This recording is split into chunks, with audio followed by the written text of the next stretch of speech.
Biz bugun ilm talab qilib o'zimizni olim deb e'lon qilyapmizda, ishimiz faqat ertalabdan kechgacha bahs munozaradan boshqa narsaga o'tmay qoldi.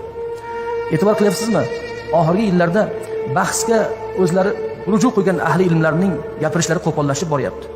Meni xatarga soladigani, bu yerda menida to'g'ri tushunasizlar, bu meni o'zimda aytmayapman. Har bir ahli ilmda xatarga soladigan narsa, yoshlar shuni din deb tushunib qolishlari bo'lyapti. Shunday muomala qilish joiz ekan degan tushuncha yoshlarga singib qolishi bizni xavotirga soladi. Hech qachon birodarlar esdan chiqarmay, buni oldin ham ko'p aytganmiz. Din qo'pollik bilan bo'ladigan da'vatga muhtoj emas. 14 asrdan beri dinimiz bu yo'l bilan aslo yoyilmagan. Alloh taolo Qur'oni Karimda o'zi o'rgatib qo'ydi. Buni aytdik biz.